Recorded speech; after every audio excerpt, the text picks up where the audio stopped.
Okay, welcome to our session on open source tools for scientific research. So we're going to have a sequence of 4 different talks, each for 15 minutes. And we're going to, after the 4 talks, we're going to have a chance to have a discussion together with all of the people that are given talks. So our plan will be to sort of rotate through the speakers and then take those discussion questions at the end across all of the speakers so that we can see commonalities across the kinds of things that they're saying. So I'm James Davis. I'm the director of the Center for Research on Open Source Software at UC Santa Cruz. But I'm not talking to you today. I'm mostly keeping our speakers on time so that we move through all 4 speakers and get to the discussion section. So our first speaker is Maryam Hosseini. She's a professor at UC Berkeley. Actually, I don't know the department. Thank you. She's city and regional planning. I realized I don't know which department you're in. And so why don't you come up and we'll get your slides going. And you have I think, is this yours?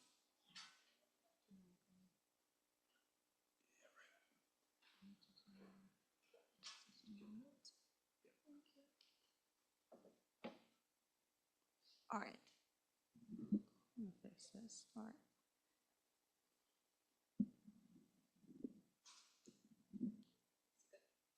Actually, then I cannot see my notes. This should be good. Thanks. All right. Well, hello everyone. Thank you for being here. Very excited to talk about Tile2Net, a tool that I developed, and it's open source. And I will tell you what it does today. So I'm an assistant professor at the City and Regional Planning Department, as James mentioned, and my work sits at the intersection of computer vision, data analytics, and looking and working with the data that we have from cities and dealing with all the problems with the data that we don't have to solve lots of the problems in urban planning. And today, I want to start with a story. 2014, in Shreveport, Louisiana, Cedric Murphy, a 58 years old wheelchair user, is driving down the street trying to stay very close to the curb when he is stopped by a police officer and ticketed for, quote unquote, walking on the streets while a sidewalk was available. But available to who? The sidewalk was totally inaccessible to Cedric. And the problem was they didn't see it. So he wasn't breaking any law. The city was actually breaking the accessibility amendment law, but he was the one who was paying for it. And you might think with yourself, well, it is 2014 now, and things, like that was 2014 then, and things have changed now. We have better apps, we have better data available, we have, advanced technology that he can actually use to plan his trip, right? Well, actually, no. I looked at Google, no pedestrian information data available. I checked OSM, and this is the map I created. On the, there you can see that you have full road network data available on OSM, and then you can see right beside it that there is no pedestrian network data available for the same region. 12 years from that event, still here we are. So that story kind of captures many things that is wrong with the way that we are dealing with pedestrian infrastructure. It doesn't exist, it is impassable, no one maps it, no one is held accountable, and we don't have a good account of where they are, how they're connected, what their condition is. And the problem is that the people least able to absorb the cost are those who are actually paying for it. Now imagine that you try to study the situation. You want to model it, you want to fix it, you want to have better understanding of what's going on. The data is not there. So most of the research on public health, access to different like transit stops, access to jobs, are working with road network as a proxy for sidewalk networks. And you may think, well, that should be close enough, right? And the answer is no. And we know it, and this is actually a known issue. 2008, there is a study showing you that there is a 120% difference in the outcome when you use connectivity of sidewalk networks versus street networks. And this is a big deal.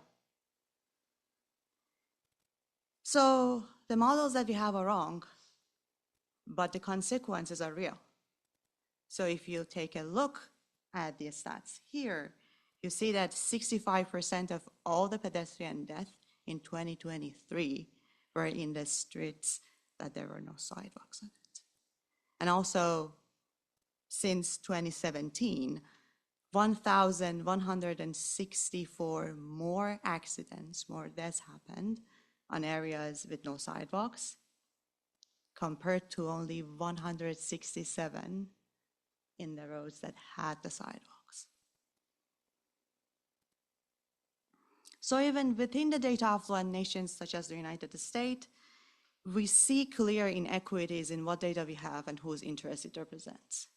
Data availability drives where decisions are focused. So for instance, while a third of the US population is non-driver, federal transportation funds have historically been skewed towards automobile and overlooked active transportation. And this has its own impact on the lives of people. And we see like a very small glimpse of it in the story that I told you. Having access to all the services our cities have to offer is a human right. Is driving actually a choice, or is it a surrender to the current circumstances? Is it possible for an adult non-driver to address their daily needs relying on the infrastructure that we have? To be able to answer these questions, we need to be able to do a comprehensive analysis of our pedestrian infrastructure. And for that, we need data on where sidewalks are, how they're connected, what their condition is. Unfortunately, we have a severe lack of data, and I showed you some examples of that. And when we don't have that data, we cannot have a clear picture of the extent of the problem to be able to solve it.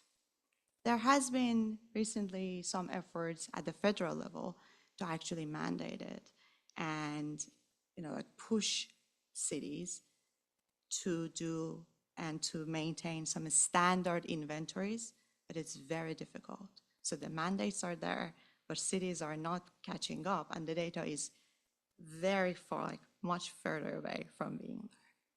So what about OSM? And this is a question I get a lot. Maybe the data was not available for that small city in Louisiana.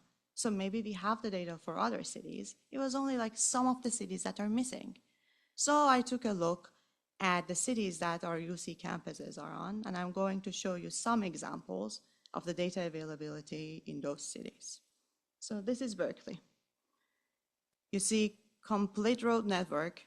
This is the state of the pedestrian data. This is Merci. Almost nothing. Santa Barbara, Davis. So the situation is really not that bright.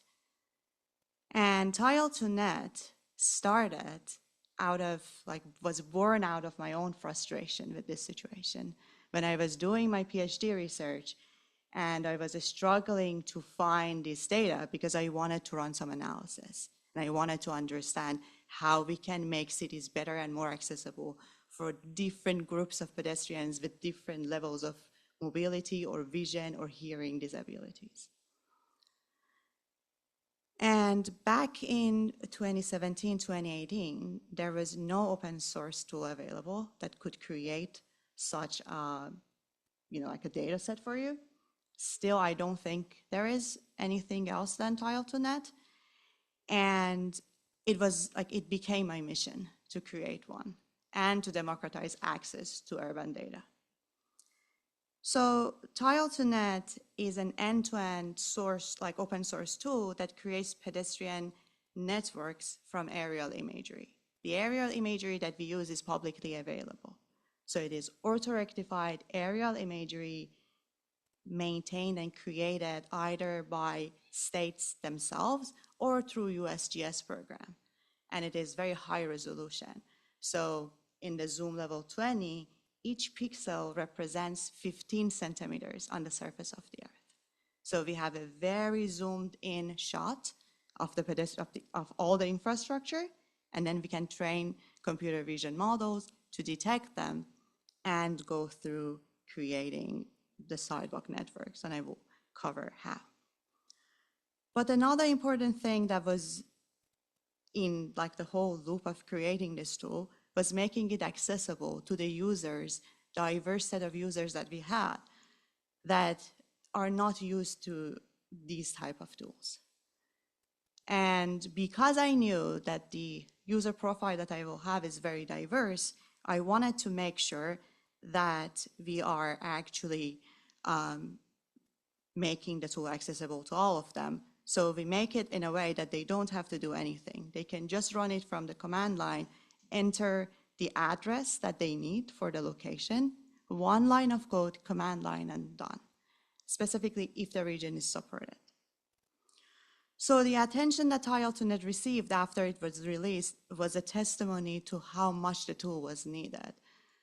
Esri took the segmentation part of the tool, and up till now, from last year that they added it, it has been downloaded 41,000 times. So in a nutshell, Tile2Net can download all the tiles for you. It creates the folder structure. It creates polygons and lines of the pedestrian network, and sidewalks, crosswalks, and footpath. And roads in polygon, but roads are not in line representation. So this is a pipeline. It has two main parts. The first part is the feature detail, which uses a model that we trained ourselves and is trained on aerial imagery to detect all of those features. And then we have the network generation that takes all of those images and creates the network for you. So one of the other questions that I get is, why don't you use SAM, which is Segment Anything model from Meta? This is an example of how it performs on the same data, and the data is not something that my model, like our Tile2Net, has ever seen. And the reason is not that SAM is bad. SAM is a foundation model, it's a generic model, and this is a very field-specific task. So we really don't expect it to also perform well. Also, this is an example of how the tool can overcome some types of the obstructions that we see in the aerial imagery. And I can talk about why this happened later if you have questions. This is an example of Boston Common, data generated with the tool.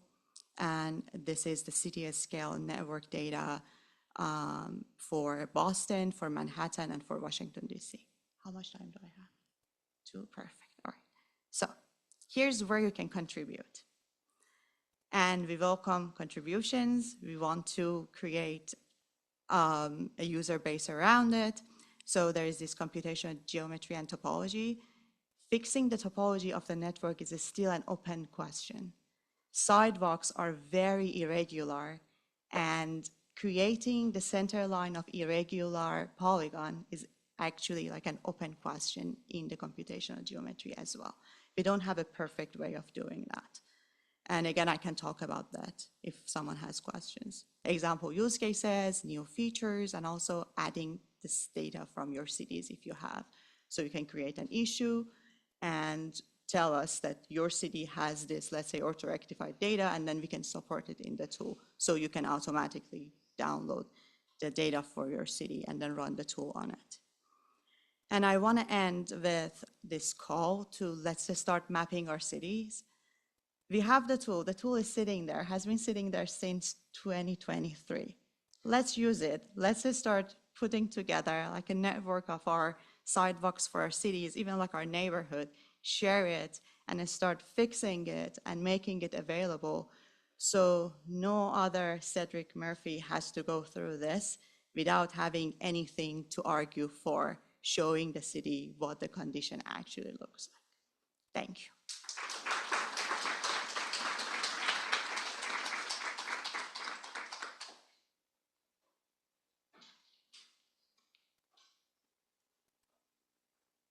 So our next speaker is going to tell us something about Jupyter Book, and our speaker is Chris Holdgraf, and he's the executive director at 2I2C, and is involved with the Jupyter Foundation. Yeah, I realize that it's not pointed at me. Yeah, I know. Yeah, okay. And I think yours is here. Sweet. Right? Yeah. Cool. Okay.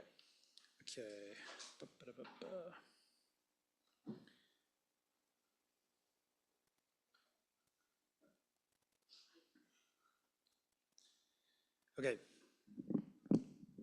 Does this work? Okay, cool.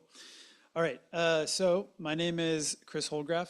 I'll introduce myself in a second, but really quickly, I've got a link to these talks, to these slides here, and I'll have another one on the last slide, so you don't have to take a picture really fast if you don't want to. But I'm gonna talk a little bit today about a sub-project within the Jupyter ecosystem called Jupyter Book and the MIST document engine.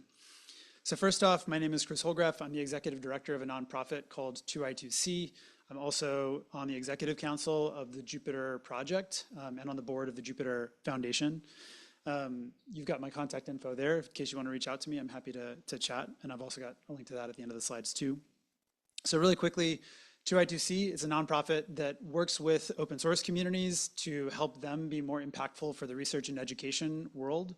And it also works with research and education communities to help them utilize and contribute back to open source ecosystems that sort of underlie the technology that they all use. But I'm not here to talk about 2I2C. I'm here to talk about the Jupyter project and Jupyter Book. So for those of you who aren't familiar, Jupyter is a large multi-stakeholder community. It is spread out across the entire world, across both industry and academia, and it builds a variety of technology that we all use in a lot of research and educational workflows. Jupyter is organized as a kind of neutral multi-stakeholder collaboration. It's housed underneath the Linux Foundation, and it's governed and led by a collection of sub-projects that each kind of hold their own domain over the specific technical questions that their projects cover. So like Jupyter Book is one example that I'm going to be talking about today. But there are a few different things that tie Jupyter together. There's some sort of organizing and design level principles that all of these projects follow. They tend to build tools that are modular and composable and customizable. They have a large emphasis on standards and protocols and ways that you can allow different computing tools to interact with each other. And they all kind of focus around the human in the loop parts of interactive computing. The places where there's a person there who's asking questions, getting rapid feedback, and iterating in hopefully a relatively tight loop and communicating their work. So the way that I think about these tools in practice is if you think about like an end user need, like say somebody wants an end notebook, they want to be able to just present their work to somebody else and interweave code and narrative and outputs. You usually think of that as like a single product, like there's one tool that I use, a Jupyter notebook. But the way that this is actually architected in terms of technology is that you have a decomposable and sort of nested layer of technologies that can work on their own independently, or they can work as a whole to create this end user product like a Jupyter notebook. And so here are a bunch of examples. I'm not going to go into detail for time's sake, but basically each of these tools could be reused and is reused in other applications as well. And the reason that's really useful is that when you build technology that's modular, it makes it much more future-proof. It means you can reuse the same components for lots of different purposes. You can save more people, more time, because they don't all have to reinvent the wheel. And you can create standards that allow people to take their work with them, to share it with other people, to reproduce it, to build on top of it much more easily. And that's, for me at least, a really core part of what the Jupyter project is. So what I want to talk about is sort of applying these principles to a relatively new project in the Jupyter ecosystem called Jupyter Book and the MIST document engine. So in a sense, one of the reasons that this project exists is that I think we all get a lot of value out of Markdown and being able to write in source text a few basic symbols that let you kind of add some extra flavor to the text that you're writing. You can add asterisks and make it bold. You can create, quotations with a little caret symbol, things like that. But when you see people use this in the context of something like research, you often see what I think of as hacks. So for example, you want to have a figure that's got a caption, and the way that you do that is you put in like the Markdown syntax for an image, and you just like italicize the text that comes after it. And that kind of becomes your figure that I'm showing here on the right. And in a sense, I think what MIST is trying to do is say, well, there are some particular use cases in communicating technical and computational ideas that need a more rich Markdown syntax and a document engine to design around. So here's an example of the same content, but with a few extra like MIST quirks in there as well. So there's things like math syntax that's built into it. There are labels and ways to formally represent mathematics. There are figures and ways to attach captions to figures so that they're like directly connected to each other. And you can have references to things like labels and figures as well. So those are just examples of like a few things that are really specific to academic communication, technical communication, or communicating with computational narratives. And so what Jupyter Book tries to do is build on top of that basic Markdown experience and give you a document engine that can take a collection of Markdown files, Jupyter notebooks, what have you, and with a single command, turn them into a multi-document, much more like ready to share with your colleagues website or PDF or other kind of output artifact that looks professional and has a lot of the functionality that you would expect from something that needs to be computational and scientifically reproducible. Here's one example from a project called Project Pythia, which is a geospatial collection of notebooks and sort of user and practitioner information. And I'll use a few examples from that here. So the goal of this project is to try to meet all the different major parts of the workflow, from sort of learning to exploring and discovering to communicating your work with other people. So that's everything from like being a learner as a part of an educational classroom to being a practitioner as a scientist and discovering your own stuff, and to then being a communicator or a publisher who needs to share this work in a more formal sense. And what I just wanted to do with the last bit of this is go through a few of the major design principles that are driving this project forward and that kind of differentiate it from some of the other projects that are out there. So one of them is, I think that the project puts a priority on being relatively simple for a user to use, but relatively powerful and flexible for someone with more developer expertise to extend for themselves. And I think a good example of this is the notion of a directive. So directives are kind of like a way to write functions in Markdown. They have a function name, which is here in orange. They can take arguments, which are in red. They have keyword value options, which are in blue. And it's basically a way for you to parameterize how a user can control the end output using a standardized structure and syntax, the same way that functions work in Python or R or anything like that. So as an example here, a warning directive is called like this, and it results in a little warning admonition box here. A figure directive is called like this, and it results in a figure over here. And you can kind of imagine how a structure like this can be extended to create other kinds of communication outputs or artifacts where you as an author can sort of extend that functionality by defining your own directives as you wish. Another key principle of the Jupyter Book and the MIST project is that documents needs to be canonical, have a single source of truth, and machine readable. And so by that, what I mean is when you go to a website that is hosted and built by a MIST engine, you'll see a page that looks like a normal human-friendly web page, like what I'm showing on the left. But behind that page, there is a heavily structured JSON document that follows the MIST, it's called the abstract syntax tree, the MIST document structure. And this is machine readable. It has a formal specification behind it, and it's designed to be the source of truth for the artifact, the document that you have actually created. So on the right, I'm showing an example of that. It shows, for example, all of the information about the figures that are in that document, a unique identifier for those figures, every single reference that that document has to any other thing in that document or an external document, all of the DOIs, all of the bibliography information.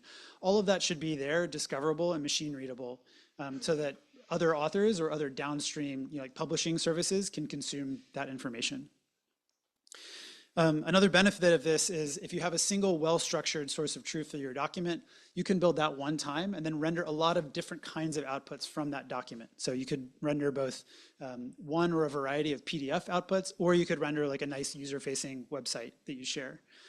And a nice example of this is a company called CurveNote. They build their own publishing product on top of Mist. They run the proceedings for Scientific Python, the conference, every year. And on the left, I'm showing an example of a SciPy proceedings article on their website, and on the right is a PDF version of the same document. And all of this is being built with Mist under the hood. Another way that you can piggyback on top of this is to make the content itself modular and composable. So when you publish a Mist document, it chunks up all of the little pieces of sentences and paragraphs and admonitions and things like that, and it turns it into that machine-readable AST. And what that means is you can build interfaces that do things like let you show hover previews of a single chunk of content where that content might be pointing to a figure somewhere else, but you can render that figure for a person to look at without requiring them to jump to another page. And that's because what Jupyter what Mist does under the hood is it goes and grabs just a little subset of that JSON snippet and provides it to the user to be able to see in the interface that they're on. The other core part of Mist, being a part of the Jupyter project, is that computation needs to be a first-class citizen of a Jupyter book, of a Mist document. And at a first glance, what that means is that if you include computational material with a Jupyter book, it's going to execute that and then include the results of the computation in line with whatever it's producing as well. So that's your kind of like standard Jupyter notebook experience. But the document engine itself also has interfaces with other providers of computation as well that make this a little bit more interesting. So this is an example of a Project Pythia notebook that's connected to a Binder instance up in the cloud. And basically, Binder is a way of providing you a kind of arbitrary computing environment and the actual cloud computation as well.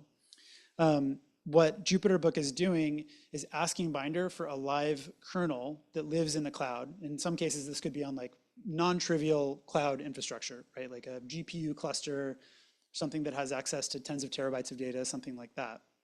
And it's asking for access to that kernel only on the back end. So as a user, what you're doing is you're seeing plots and live visualizations. But what's happening under the hood is that it's actually asking, a non-trivial or like a large cloud-based computing infrastructure setup to calculate and render those visualizations for you. So you're sort of blurring the line between local computation and something that requires more resources than you would otherwise need. And building on top of that and sort of harkening back from the directives example that I showed before, the other goal of the project is to build tools that are sort of modular and decomposable and have natural extension points for other people to add their own functionality on top of it. So an example that I want to give here is something called AnyWidget. So AnyWidget is a way of bundling your own little JavaScript applications with a Mist document and served with a Jupyter book. This is an example from Ryan Lovett, who basically pulled I think it was a Java library that a professor on Berkeley's campus wrote called Sticky Widgets that shows you how you can, it generates things like a nice little confidence interval visualization app. And you can bundle these and share them as an interactive document by basically pulling in arbitrary user interface execution code, but then sharing them in this more standardized way with the Mist document and its own document framework under the hood. And then the final thing that I'll note is that Mist is also unique in that it's led by an open community. So as I noted, Jupyter itself is a neutral multi-stakeholder organization. It has a number of different collaborators that are contributing into it. Jupyter Book and its team is no different. We have a team-wide compass at jupyterbook.org/compass. This gives all of the information about like how the team operates, how people can get engaged, how we make decisions, where code is located, stuff like that. And behind the scenes, it's got a core team of people who spend a lot of their time sort of thinking strategically about the project and where it's going and doing the day-to-day maintenance. But it also has like a much broader community of contributors, people that are joining meetings, people that are providing their ideas, sometimes providing their own code patches. Our goal is to create like an open participatory community where everybody sees like a pathway to them joining, contributing as much as they want to, influencing the project, and collaborating together as a group. So that was like a very whirlwind tour of a bit about Jupyter, a bit about Jupyter book. I've kind of sprinkled links throughout here, and I've got another link to these slides in case you want to catch those. But hopefully this gives you an idea of kind of the core principles behind the project and a high-level idea of some things that you can do with it. I'll be around more or less for the rest of today and parts of tomorrow as well. I'm happy to talk with any of you guys if you have any questions about it. And I appreciate your time. Thanks.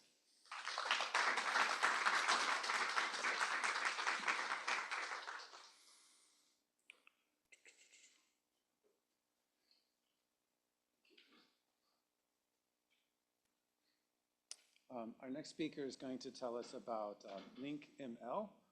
This is Nomi Harris, who is at Lawrence Livermore National Labs, correct? Or you're at Lawrence Berkeley? I don't know which one.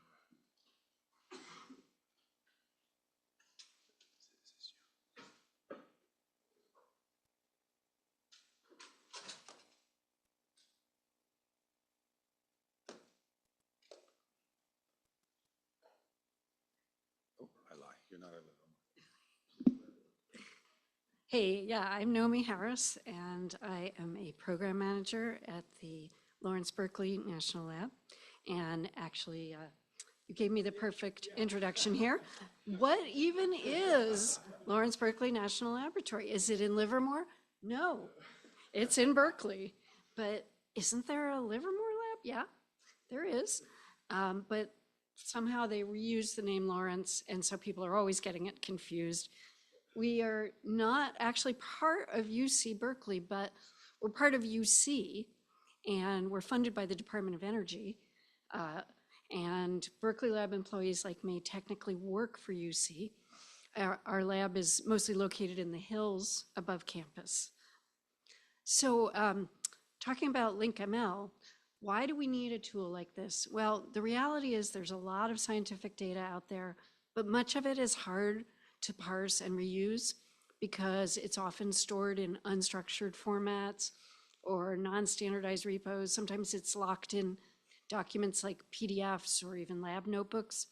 And the goal is to have more good data, which we think is well-structured and standardized, so that it supports things like validation, interoperability, reuse, and reproducibility. And not incidentally, good data like that is also AI ready.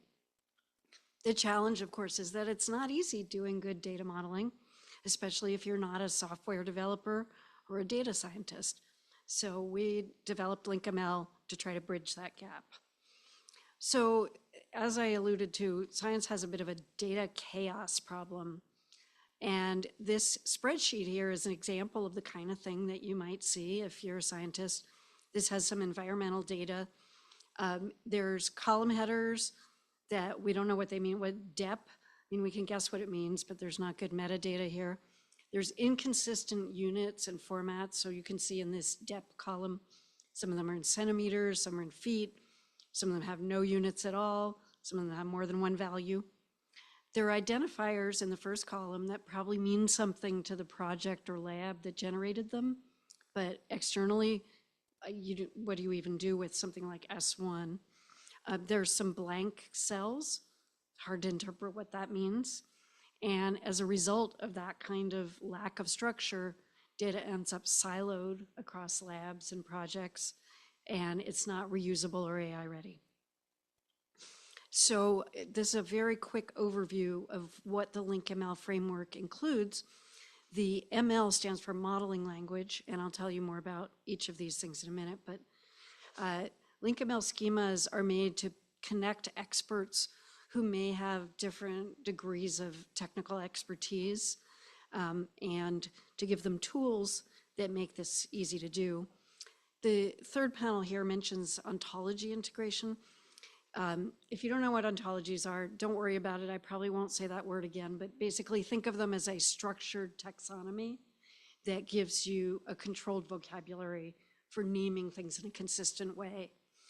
so that you can exchange them between different projects and different disciplines. And finally, LinkML, the framework supports a bunch of tools that let you convert between different data formats and validate data. So in designing LinkML, we were trying to balance the expressivity of the data modeling with the ease of use in order to align different collaborators around the shared meaning of the research results and bridging different types of technical architectures.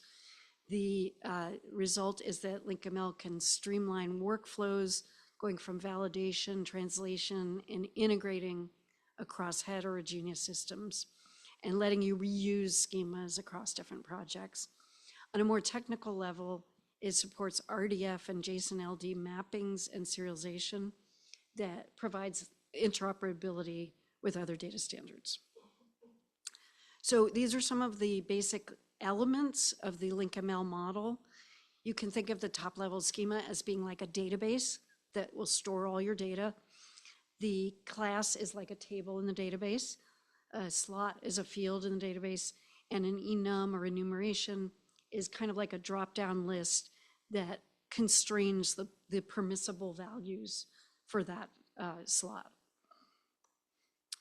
And I don't expect you to read all this, but this is just an example of what a LinkML schema looks like. It's represented in something called YAML. At the top, there's a unique identifier for the schema in terms of a URL. You're allowed to import other existing schemas and build on them. Use ontology terms. Oops, I said I wouldn't say ontology again.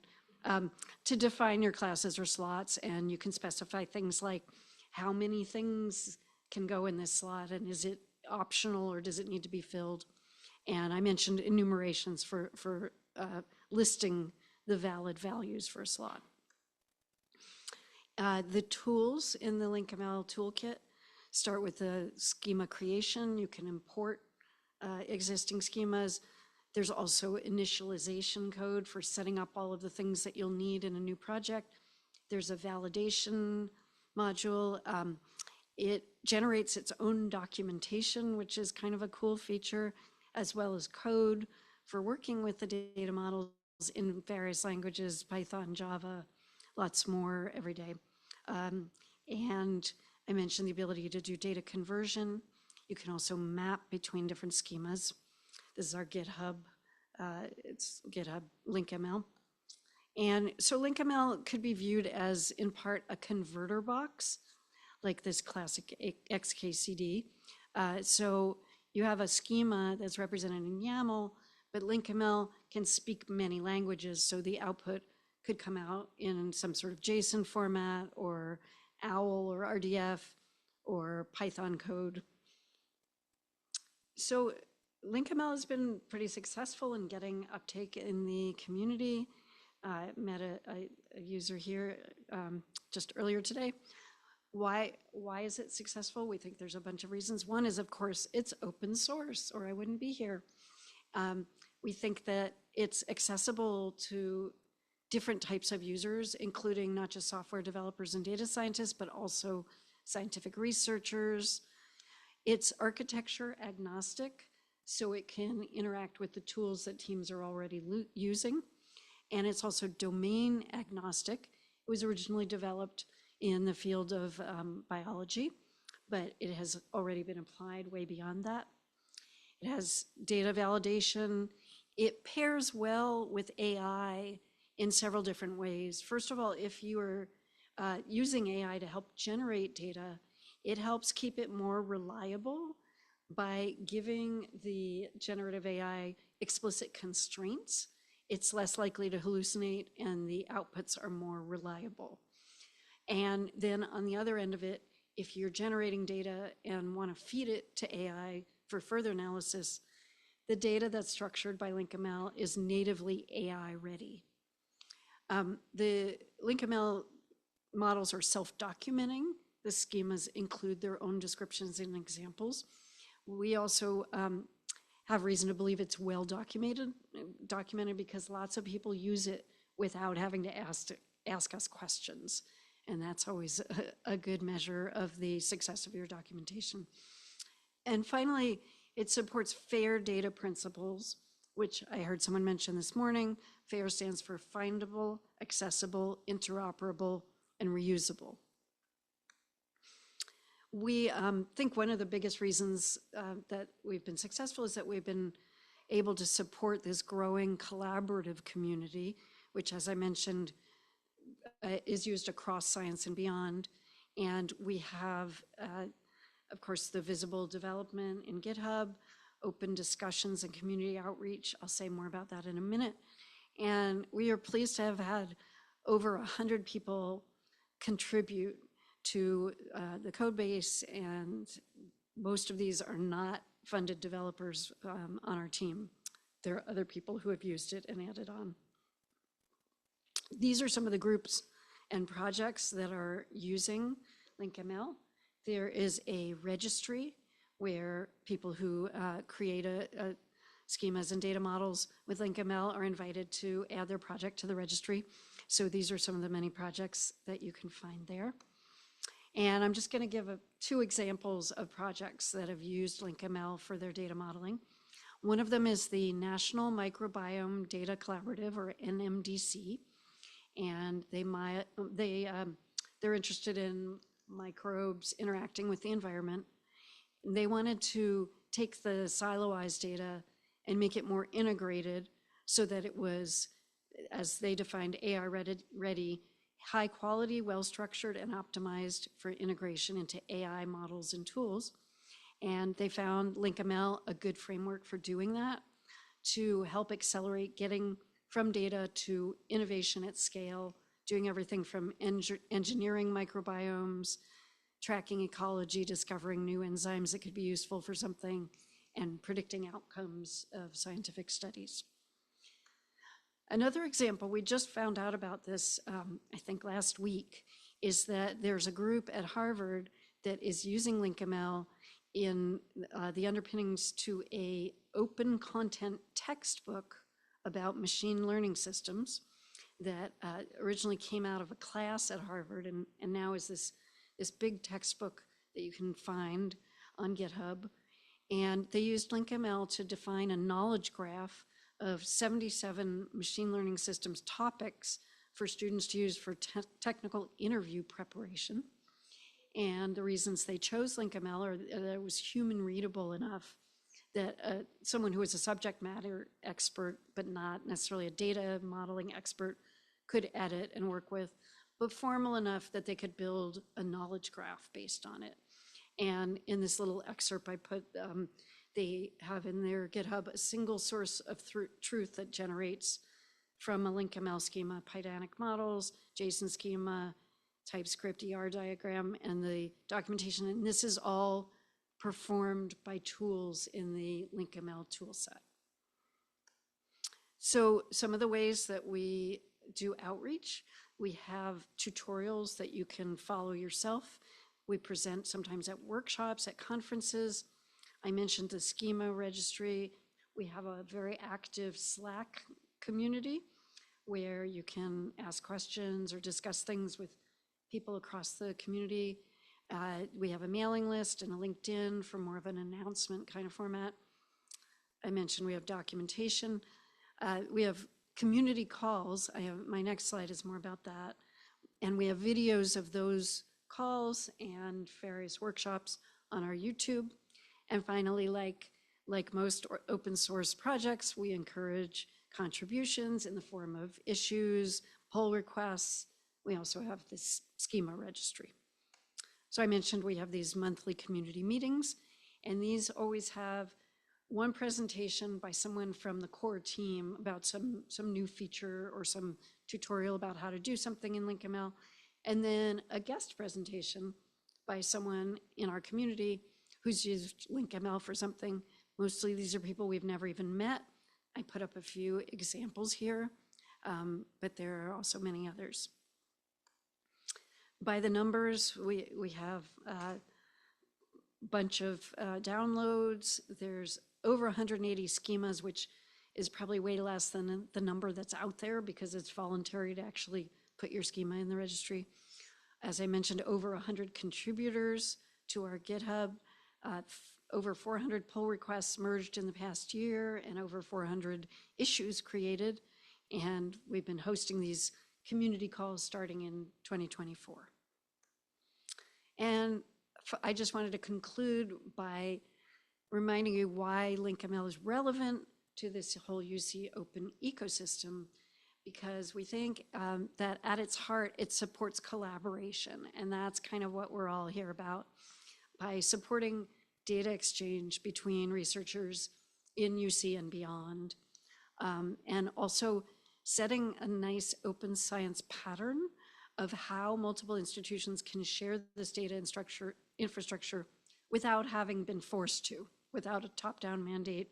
A lot of groups could choose to buy into it because they saw the benefit.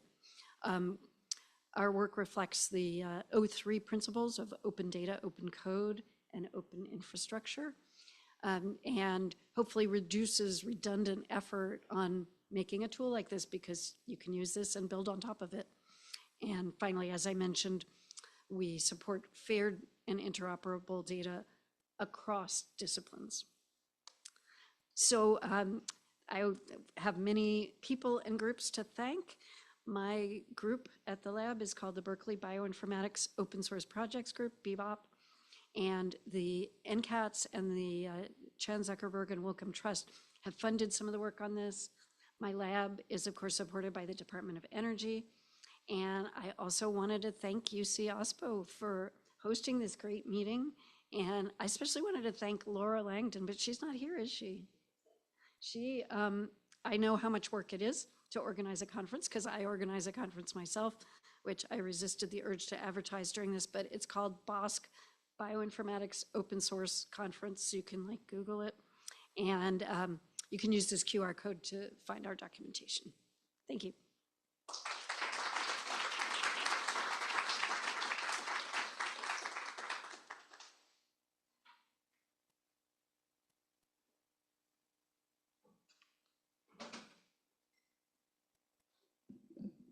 Our last speaker for this session is Heiner Litz, who is a professor at UC Santa Cruz.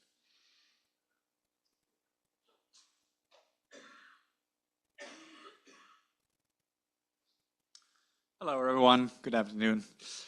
So I'm going to talk about open source project we are maintaining in our group. So I'll present the project a little bit to you, what we're doing, and then I'll also have some thoughts about how we bridge PhD research and open source maintenance, how to put these two things together, and also how AI is affecting our flow, our development process, and how I think it may affect open source more generally. All right, so to motivate our work, there's a continuing demand for faster CPUs, right? So although AI today has put a big focus on GPUs and AI accelerators, CPUs are still the workhorse in your smartphone, in your laptop, and in the data center. Upcoming agentic AI system also make even more use again in terms of CPUs. So we're again shifting cycles from GPUs to CPUs. So it remains a very important multi-billion market every year. And yeah, all the hyperscalers are spending tons of energy on running CPUs. So improving their performance and energy efficiency is still a major concern. All right. And in some sense, right, our whole industry relies on CPU and other hardware performance improvement, because this allows us to scale, to build new services, and so forth. If you look at CPU trends, I'm sure you have seen these Moore's law-like figures. Frequency scaling has stopped, so our CPUs are no longer naturally becoming faster, but even towards the end or the right, so I think this plot here ends already 15 years ago, but you can imagine that this curve continues to rise at roughly 20% per year, and this is mostly driven by computer architects who take the transistors that they get from Moore's law and implement more and more complex, more and more advanced microarchitecture to improve the performance that you get from your CPUs. So the main metric here is instructions per cycle, the amount of work that we can perform in a given amount of time, right? That if we increase that, then we get more performance. So how do we do that? Computer architects, we build deeper and wider pipelines in our CPUs. We build better branch predictors to predict what the workloads, the applications are going to do in the near future. We have a lot of data prefetchers which try to pull in the data that we need from slower main memory to make computation faster and so forth, right? Now, how do we achieve this? How do we build these new techniques that give us this IPC improvement that everyone is demanding? Well, we need a microarchitectural simulator because designing a CPU from scratch takes like multiple billions of dollars, 10 years. Usually these CPUs are designed incrementally, right? So you don't build one from scratch. You continue improving the one that you already have. So you have to be in the business basically for many years already to even get started. We need to explore many different design options up front when we're designing a new CPU because building them is costly, and when we have taped out our chip, we've already invested billions of dollars, so we can't really change our design at that point anymore easily. We also need to make sure that a CPU design, a new architecture, a new mechanism works across a large range of applications. So we have to do a lot of performance testing.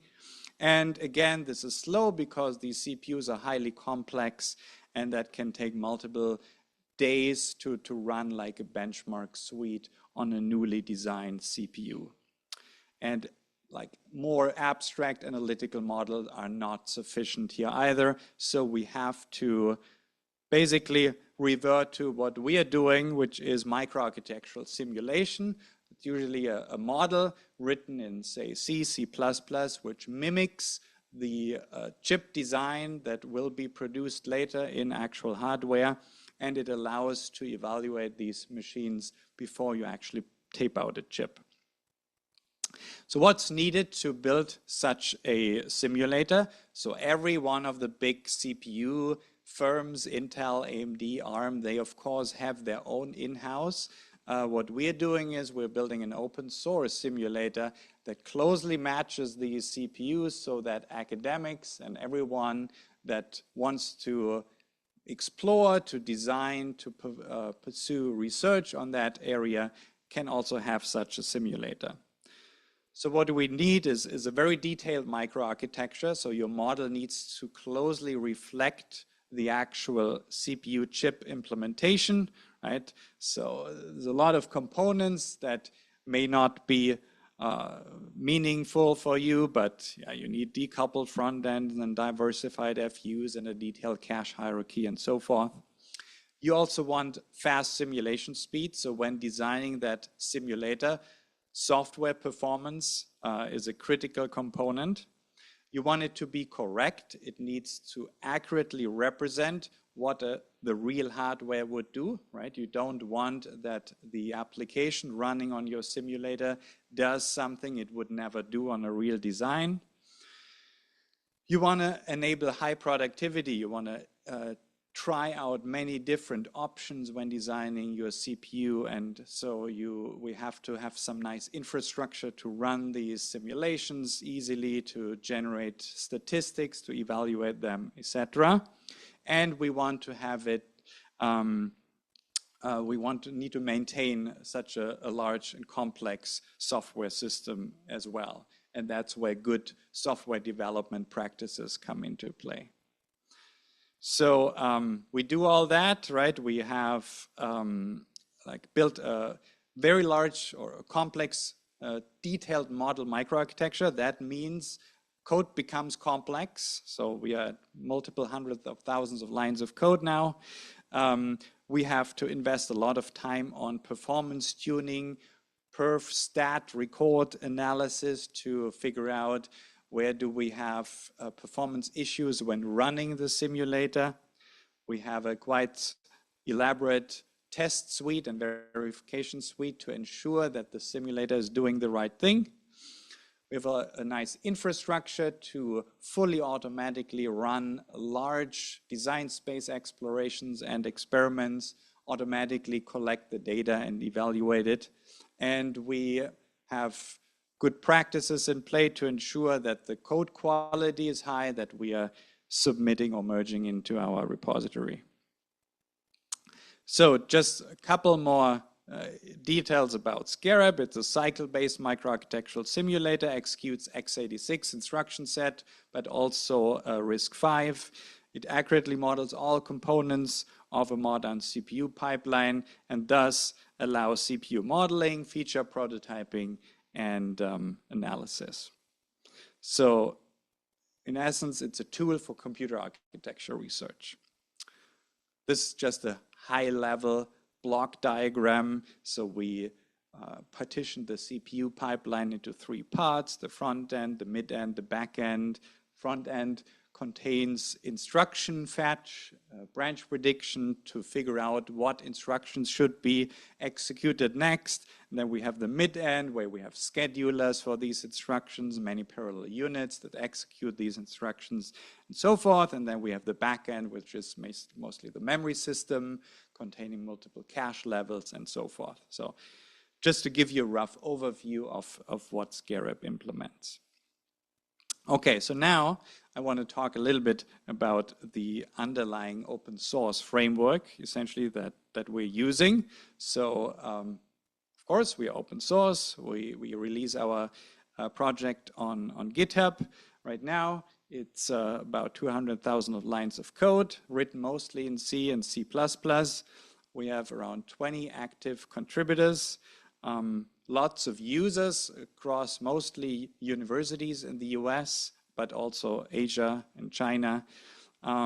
This month, we merged about 60 pull requests, and we have costs of about 100K per year just that we pay to GitHub for all our continuous integration, and the compute cluster we run locally at UC Santa Cruz to test and verify our systems. And also recently, more and more that we are investing into AI tokens for the software development. So what do we do to ensure the correctness, the high performance and maintainability of our system? We have a test cluster, about 1,000 cores. You have to imagine that whenever you try out a new technique that you're modeling in your simulator, you have to run it across hundreds, if not thousands of workloads, and that consumes thousands of CPU hours. So whenever you are just adding a small technique, you basically have to run through these thousands of CPU hours to verify that the technique is working correctly, but also to measure the performance improvement it provides, because that was the main reason or the original reason why you implemented that new technique. We wouldn't be able to afford running this in the cloud, so we have our own cluster. It's a Slurm-based batch processing system, so we have a nice interface where you basically just list what tests you want to run, and then you submit, and this cluster is shared across the about 10 to 20 developers that are actively working and contributing to Scarab, and this works really well. And we also run weekly regressions so that if we miss something in the test that every user is supposed to do before merging their patches or submitting their pull requests, then we will hopefully still catch those issues on a weekly basis. We use a lot of the GitHub functionality for maintaining or managing our project. So we have elaborate continuous integration pipeline that checks every pull request, so we ensure code quality. We have human code reviews still exclusively. We tried a lot with AI, but it's not good enough, so we don't want to have bad code slip through and get merged into our repository.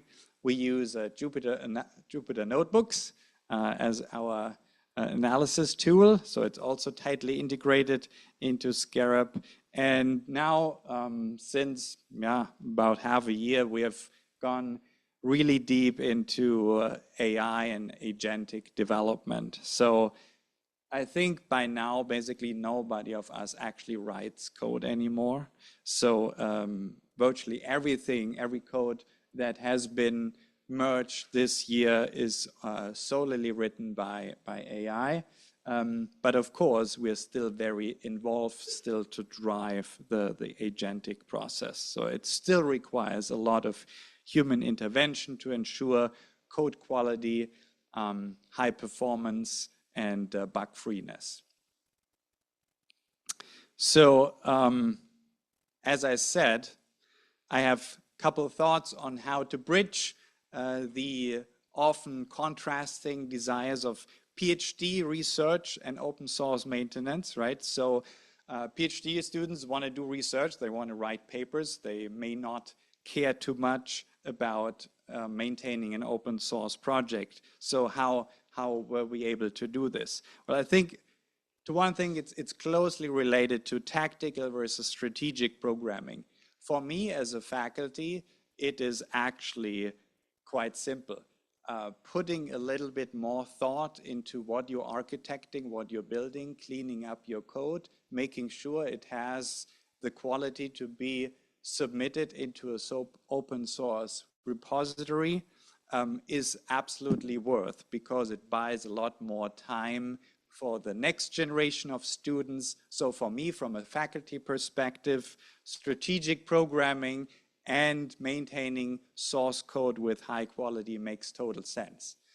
And even for a PhD, which is on the order of 5 years, right, plus, I think strategic programming already makes sense. So usually when students start with that software design flow that we have established on day one, they get used to it, they see the benefits themselves, that they get from teamwork, from their other members, they can benefit from what everyone does, and everyone gets more productive. So I think everyone has agreed that with the critical mass we have, it's worth it.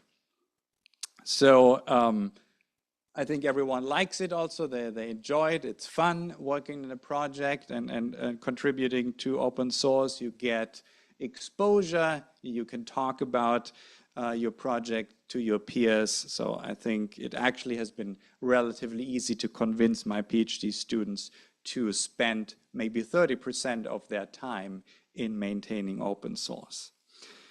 And then my last thought, 1 minute, on agentic AI. So I already said since about half a year, all the code we are writing is actually written by AI. And this has been great. I mean, our productivity has increased substantially, but I think it's also a double-edged sword. So we have been bitten a number of times as well. So you have to be careful. You cannot just blindly apply it. So one thing that it makes easier is going back from strategic programming into tactical programming, right? You put something together very quickly, you iterate over it fast, and you you're encouraged to merge it, but it may not have the standard, the code quality that we want. And so I think agentic programming makes that relatively easy. So you have to be careful here. Another thought I have is that like non-permissive licenses are becoming useless, I think, because if you can do whatever you want with some existing open source code, you just regenerate it yourself. Also, agentic AI, in my experience, prefers to regenerate code over including already existing other open source projects. And I think there's an incentive, like Netflix want you to continue watching as long as possible. OpenAI and Gemini, they want you to use their service and generate code as much as possible. So they have little benefit of telling you, hey, you should use that already existing open source project. So I think that's kind of a danger of the whole community that we might be facing, that generating copies of already existing open source project is becoming so easy that we have to be a little bit careful here. And I'll stop with that.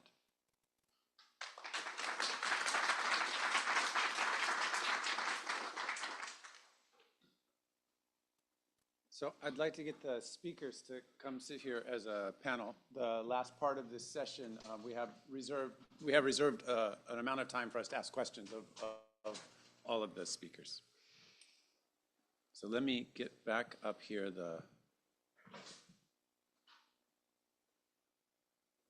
just as a reminder, the sessions that we had. And while you're getting your questions, we have a couple of runners with microphones, or at least one. Okay, and while we're getting our questions ready, I'd like to ask one. Several of you spoke about, in addition to the code to generate data, the data is almost a primary outcome of what you're generating. And I'm interested in maybe several of your thoughts about whether you see the code or the software artifact as primary, or the data that's represented out of that as the primary thing that comes from your work, or maybe what the relationship between those two is. And I guess for any of you that might like to answer.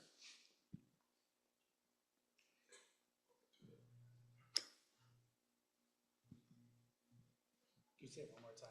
Okay. Oh, yeah. What? Okay. Do you guys' microphones working now? It's all fault. Okay. My question is about sort of the data versus the code, right? So you're all writing open source software, but for several of you, I think what's coming out is a map or a book or right? There's something about the data representation as being somehow very important in that process.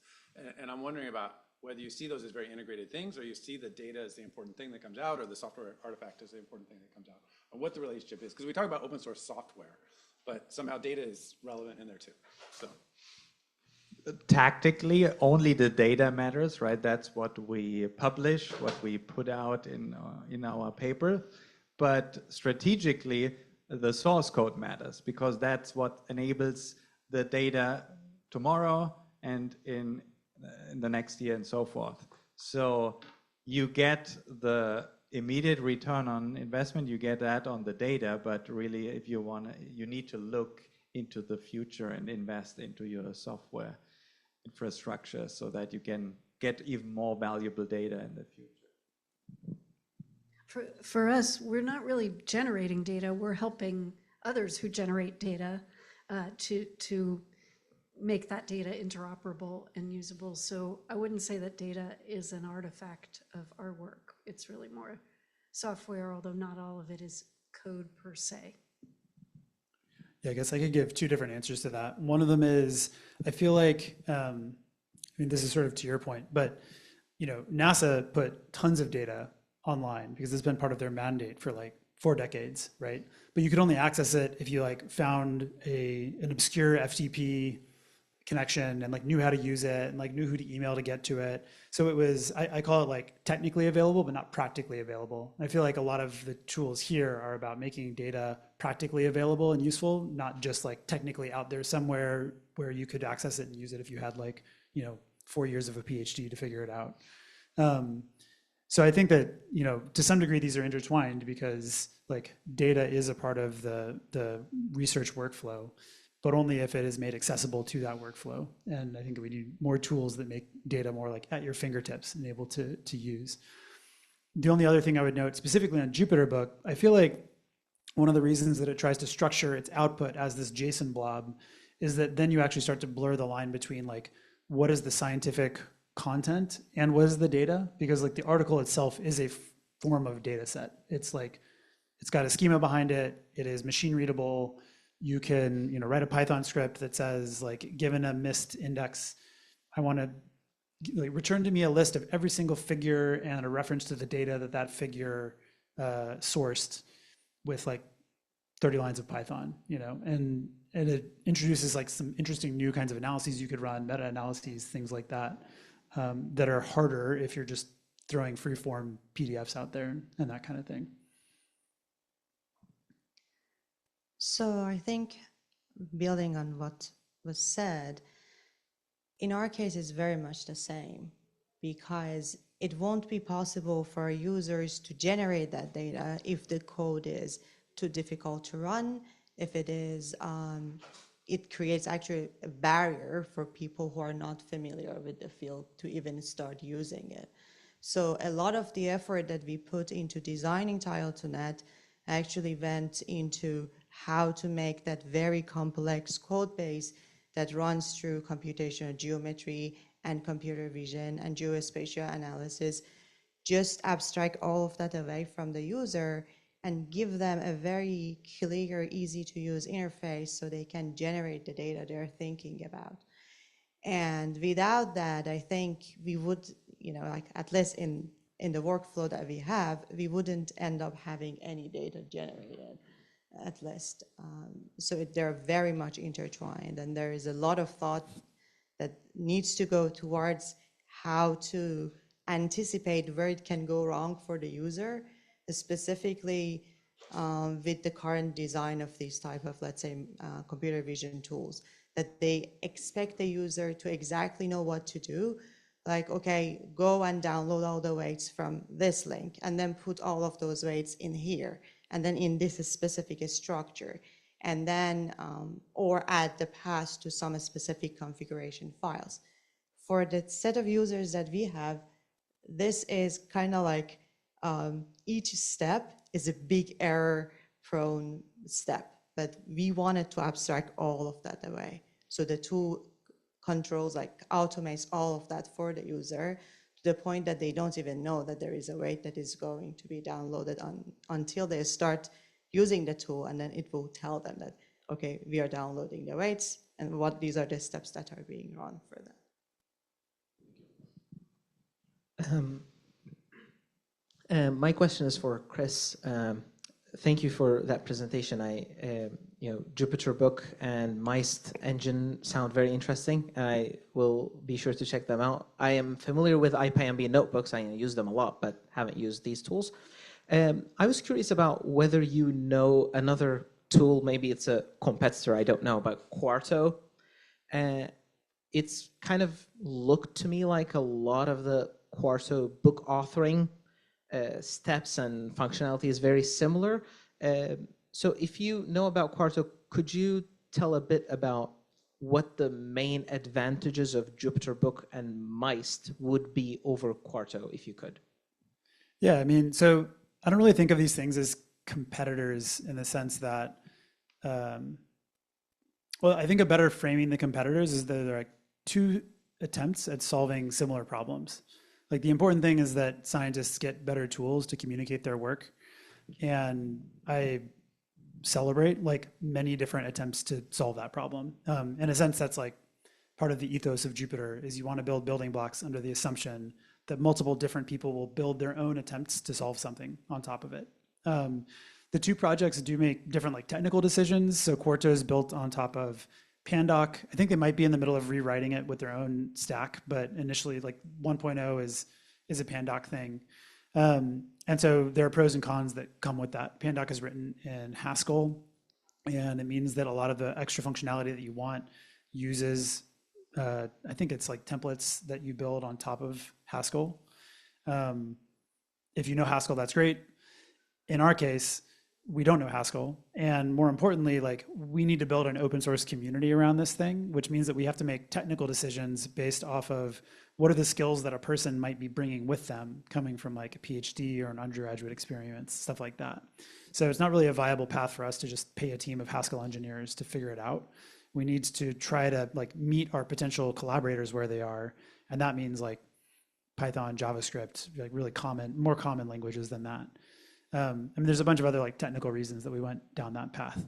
But I think that at a strategic level, they also just make different choices of like what they really want to lean into heavily. So like Mist leans very heavily into the idea of like content as structured data. So you have this single source of truth.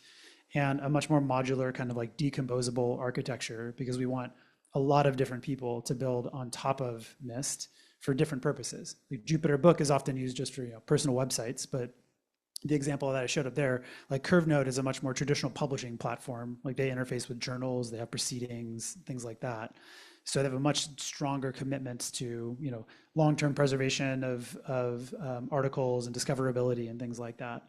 But it's all building on the same fundamental building blocks. And so like those building blocks were designed to allow for these like many different forking use cases. And so then the last point that I would make is like at its core, I think that speaks to a fundamental just development difference between the two. Like Quarto is, at the end of the day, it's a product from a company that is designed to meet that company's business objectives. And there's nothing wrong with that, but it just means there's a single stakeholder that's driving those cycles of development. There are pros and cons. That means that functionally, like Quarto has way more resources than Jupyter probably ever will in terms of dedicated team, every single day, hands-on keyboard resources. But it also means that one objective is the primary thing guiding it forward. And projects like Jupyter and a lot of these open source projects, they, in a sense, like part of their longevity comes from the fact that they have to like average out between all of these different stakeholders and all the needs that those stakeholders have. And that means that they move more slowly, but it also means that they're kind of like generalizing their solution rather than overfitting it to one stakeholder or one organization. And I think it's one reason that you tend to see these large multi-stakeholder open source projects exist for a longer period of time, because they're like meeting more needs for more different kinds of organizations. And because they're not going to go away if the one stakeholder that was developing it before either decides to pivot or like runs out of money, goes out of business, like decides to serve a different market, which happens all the time for open source projects that are largely driven by a single entity. This question is for Heiner. I think you mentioned something about non-permissive licenses becoming irrelevant, perhaps because agents can rewrite the package and maybe slap a different permissive license on the result. Is this kind of a known acceptable or permissible thing? I'm just curious. It was a very striking remark.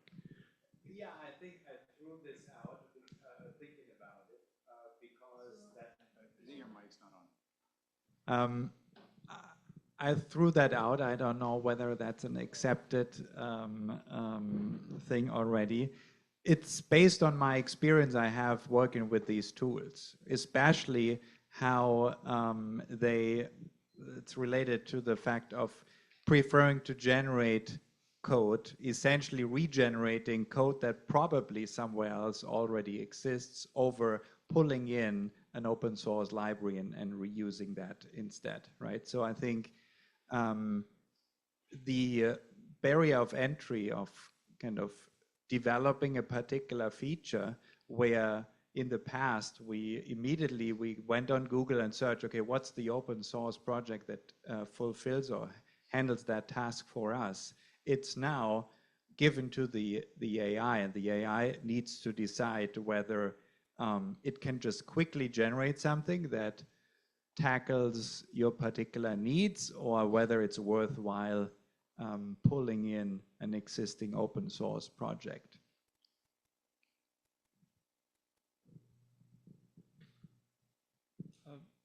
Hi, I think like I have probably a comment or something like that goes both ways.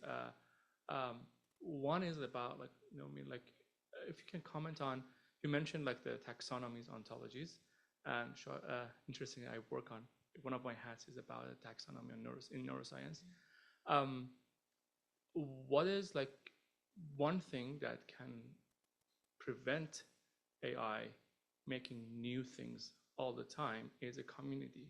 So if you have a community, for example, of people that are using the same tool, then there is an incentive of not creating a new tool because nobody's going to use it and people go back to use that. But on the LinkML, I try to understand exactly the same thing. So you have like this taxonomy and everything. Is there any enforcement, or is there any way that you are basically, I don't know, trying to gain the communities together to use the same I don't know, taxonomy, or you just make it a wild west of anyone who has a schema, welcome. They can have their own taxonomies, their own ontologies, and then they build on top of each other, and you try to have a like Darwinian way of survival of the fittest.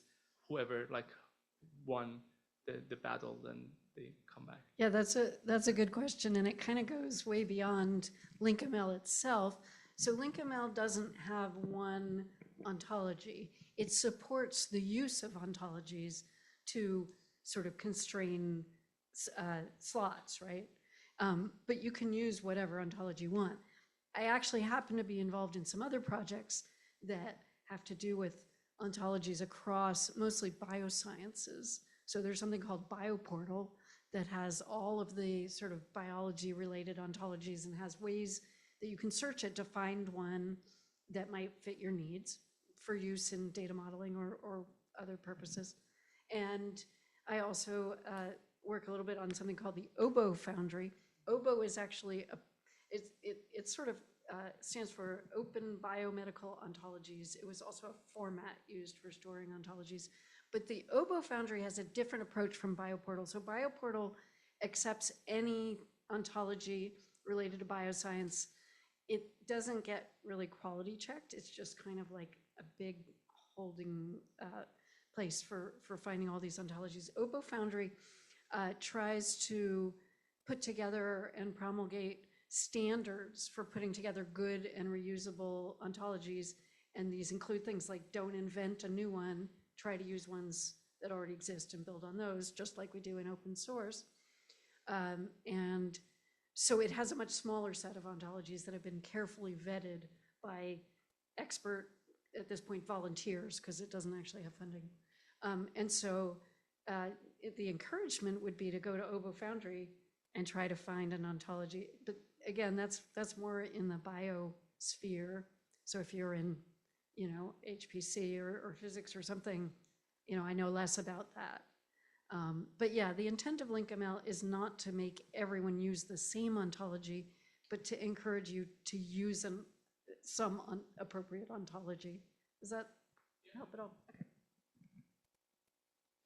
Can I just note a quick thought on both of those? I feel like, so I think this tension of should everybody just be handcrafting their own application code on demand, ad hoc to solve their problem rather than reusing something.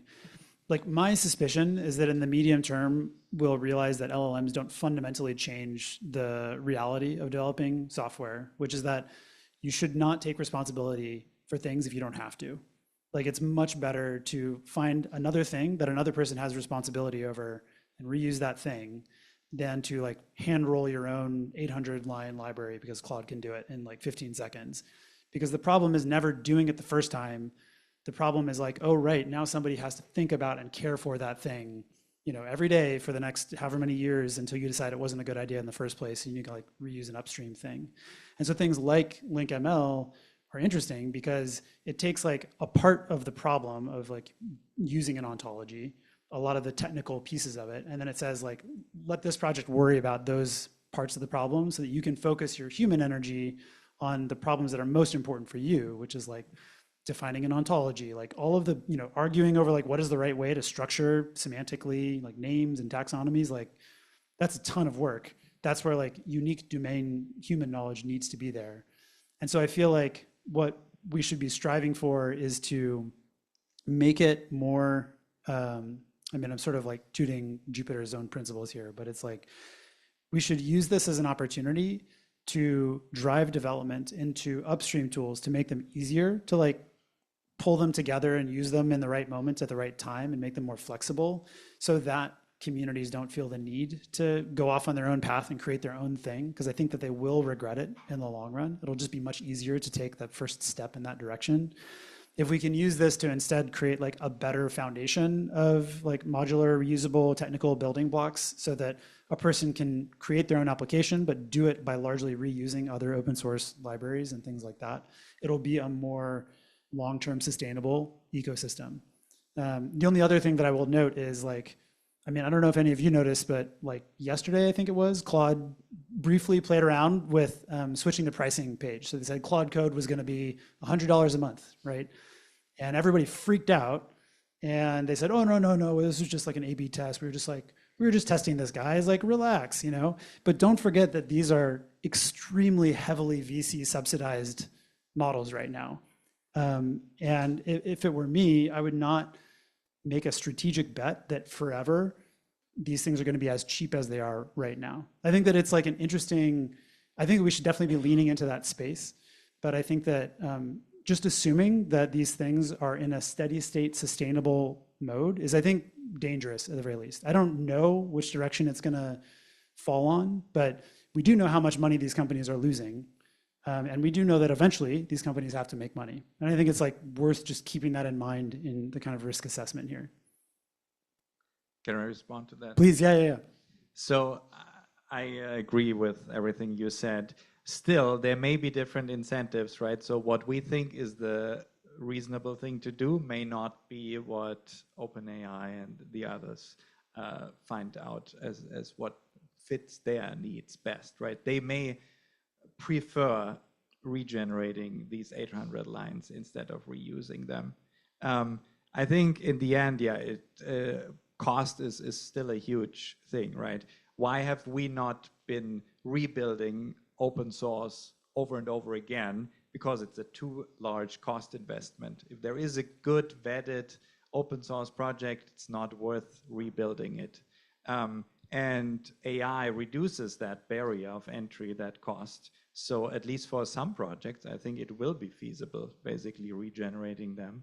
And for some, it may take longer, right? Or maybe it never becomes feasible because rewriting Linux is just even for too much for the AI. Can I also comment on it? So I think this topic is really the elephant in the room of open source right now. There was always the question of, why should I, if I'm a developer, why should I try to familiarize myself with these other open source projects out there and then figure out how to use them when I could just go and write it myself, right? Now, it may not actually be cheaper or easier, but you've seen this. People are resistant to finding out what's out there, and they'd rather just kind of start from scratch. But now with AI, right, it totally changes the kind of cost and time structure. It's way easier for someone to just say, hey, Claude, write me something that'll like parse my data rather than try to reuse things that are there. So it's a little, in my view, a bit of an existential crisis for open source. And you alluded to like, we need to change the incentive structure, right? And maybe that comes from the cost, right? Maybe it becomes, they were all like, oh, we're gonna multiply the cost by 10 times. And suddenly you go, oh, I can't just have Claude rewrite this. I'm gonna have to see what else I can use. But maybe there are other ways to incentivize people to reuse rather than reinventing.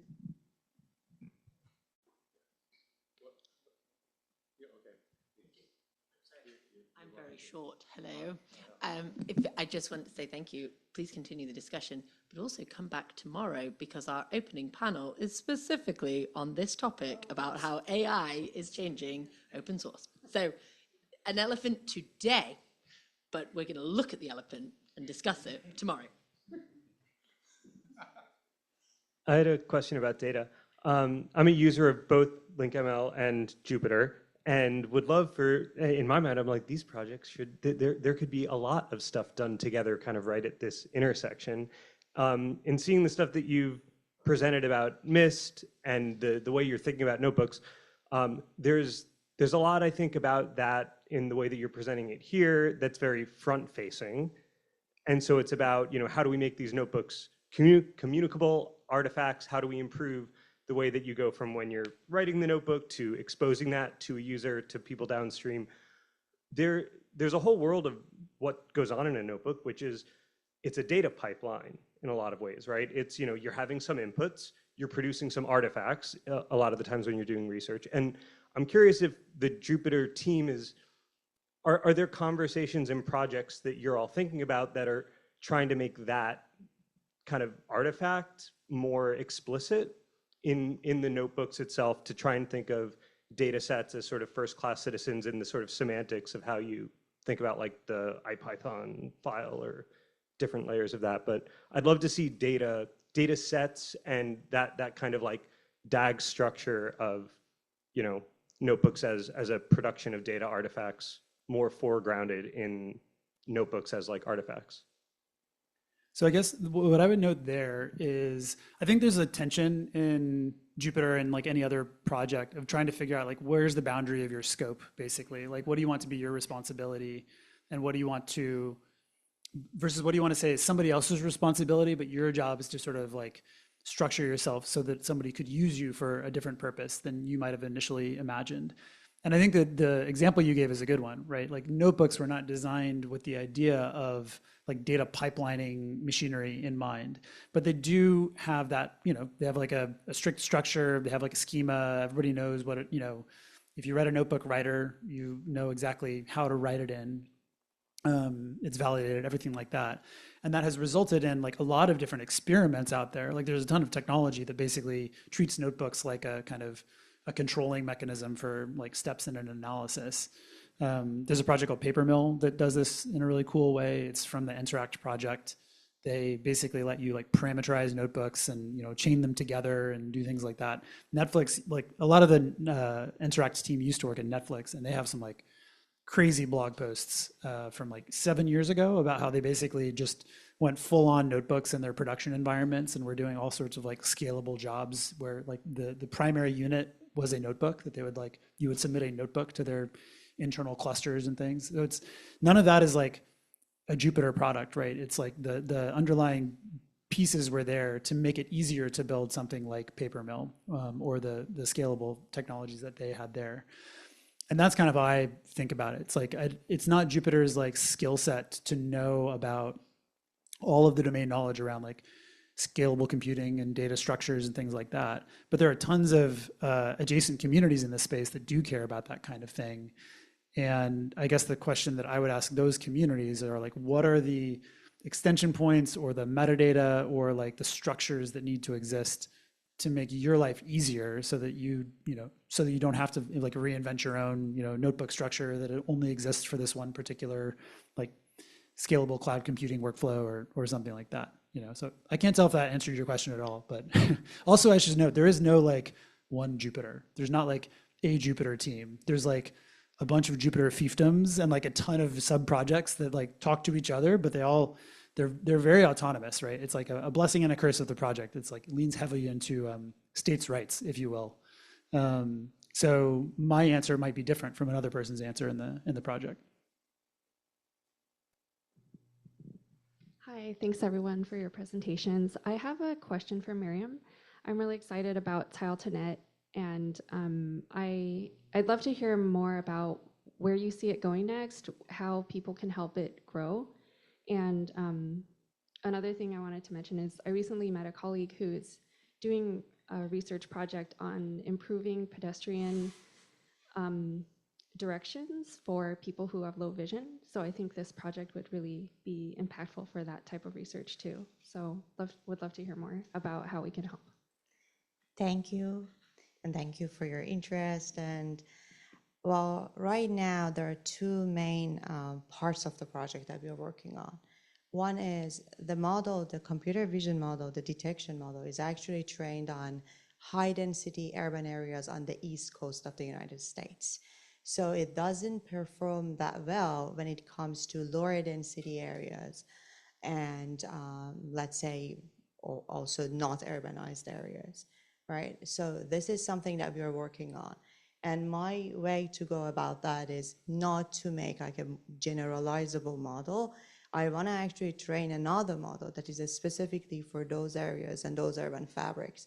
So we can have different clusters of models, and based on the urban fabric of each city, ultimately we can assign one of the city to one of those clusters and then do the predictions with that. So this is one part that we are working on actively.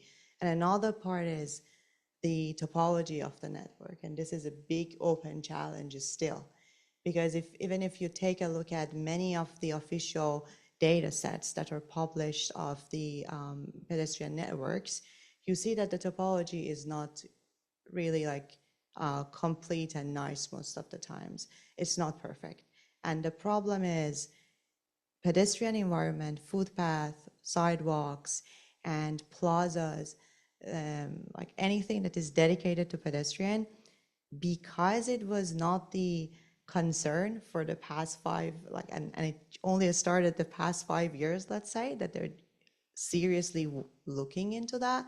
We don't even sometimes have the standard or the cartographic representation, like a correct cartographic representation of how you're defining a feature. So how do you want to represent, let's say, a park or an open space that doesn't also follow a regular shape? So what's the representation of that in line format? And that is an open question and based on the use, right? So the standardization and also creating some type of local, I mean like local in terms of the network, locally adjusted type of like an automated topological fix that doesn't go beyond, that doesn't require you to just set one parameter for the whole network, but can fix it as it goes. This is another thing that we are working on. How can we have either like theory-based, so totally relying on computation on geometry and topology field to fix them, or having a model that can learn from humans fixing the network how to do the next of the like a fix on the network topology. So these are the two active parts. And also I mentioned some venues for collaborations. We are very open to having collaborators. We have like a small community right now, and we are looking to definitely extend it. And one big thing is, okay, if you have a use case, send it to us. If there is an area you want it to be mapped, and you know if the, like an auto-rectified imagery exists, put an issue on the GitHub repo and let us know, or send me an email and then we can talk about it, how to move forward. Use cases and that, and also if you have any ideas of how to tackle any of those problems, we are also very open to discuss and to collaborate, and we will be very happy about it. Thank you. All right. Thank you. So I have a practical question on, so professors work with PhD students, and I see just a gazillion of interest conflicts of interest there. So a PhD student may want to finish quickly, and the professor may want some quality code. Or a student wants to procrastinate forever and get away from the research topic, so they program a lot while the supervisor wants them to do research. Oh. Or you may want to commercialize it, and the PhD student may not want it, or the professor may not want commercialization, but the PhD student wants it. And or the PhD student totally leaves it, but they have a moral and legal rights in the IP. So what on earth, how do you organize that?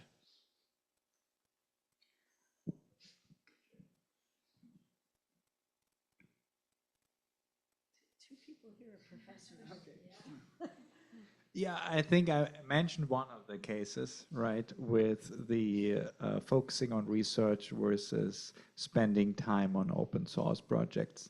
And my experience is that this was an easy problem to solve. I could easily convince the student to shave off 30% of their time, basically caring about open source and not just doing research. Mostly because it was, even in a 5 years PhD span, it was a good return on investment. The 30% that they spent on their first 2 years helped themselves plus their peers. And if everyone does that, right, and you have a reasonably sized group, then everyone benefits, and it turns out to be, I think, beneficial. The other things like commercialization, it's a tougher one, I guess. In some sense, the faculty has the say, and then the student needs to. They can still decide to do it without the advisor, right? So I think in the worst case, things like, but I mean, you talk to each other and figure problems out. I think is still the best. Well, I think also like I don't have that much experience yet, but the way I approach it is my students know that I'm all about open source. So if they want to work with me and on some projects, chances are very high that we're going to make everything from the first step open source. And this is what I push for most of the time. Also for them to overcome this fear of publishing things that are not perfect. So I want them to start from scratch, like have everything on the GitHub repo. But if at the end of the day, they came up with that decision that they want for any reason to commercialize it, I am fine with it if it is the work of the student, because I think they should be like in charge of what they want to do with what they build, but also that should be a conversation, I think. But that's part of it. And then for the part about maintaining an open source, I think it really depends on how large the project is and how much time of my student it is going to demand. So if it is getting really like specifically in the like from the third year onward of their PhD, they don't want to spend that much time on, let's say, engineering parts.